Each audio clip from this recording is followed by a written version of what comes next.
सरकार बनते ही हिसाब किताब शुरू और सबसे पहले शिकंजे में आ रहे हैं मुख्तार के बेटे अब्बास अंसारी, जिन्होंने चुनाव से पहले ही धमकी देनी शुरू कर दी थी और अब उनका इलाज होना भी शुरू हो गया है।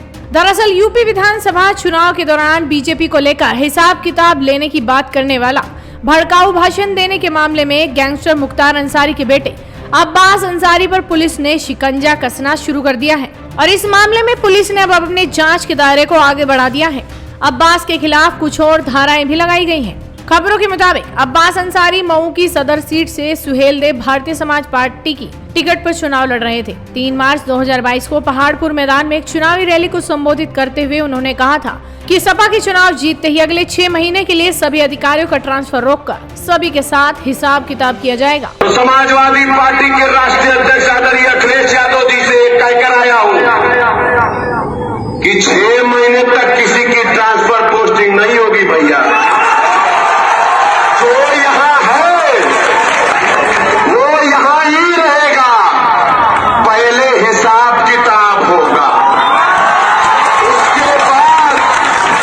उसके बाद उनके जाने के सर्टिफिकेट पर मुहर लगाया जाएगा। इस घटना के बाद अब्बास अंसारी पर एक्शन लेते हुए चुनाव आयोग ने 24 घंटे के लिए उनकी चुनाव प्रचार पर न केवल रोक लगा दी थी, बल्कि उनके खिलाफ 171 H और इंडियन पेनल कोड की धारा 506 के तहत केस दर्ज किया था।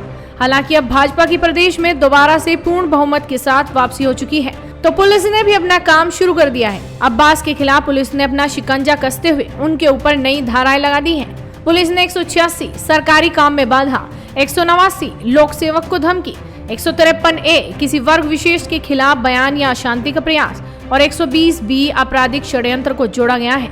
आपको याद होना चाहिए कि मऊ की सदर सीट मुख्तार अंसारी की परंपरागत सीट रही है और वो इस वक्त जेल में है। इस कारण उसका बेटा अब्बास अंसारी सदर सीट से चुनावी मैदान में थे। वो चुनाव भी जीते, लेकिन सरकार बीजेपी की बन गई। और ये तो सब जानते हैं कि कानून व्यवस्था के मुद्दे पर योगी सरकार कितनी सख्त है और उनका यही सख्त रवैया उन्हें भारी पड़ सकता है।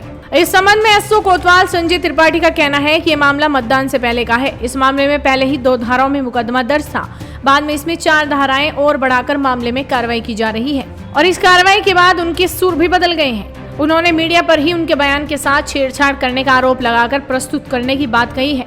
ऐसे में अब ये देखना होगा कि अब्बास अंसारी के ऊपर आगे और क्या कार्रवाई होती है। पुलिस की ये कार्रवाई उनके अंसारी परिवार के रॉबिन हुड की छवि को कितना प्रभावित करेगी, ये तो आने वाला वक्त ही बताएगा। फिलहाल उन पर यूपी पुलिस का शिकंजा कस चुका है। तो आप भी इस वीडियो को शेयर कीजिए और जुड़े रहिए हेडलाइंस इंडिया के साथ।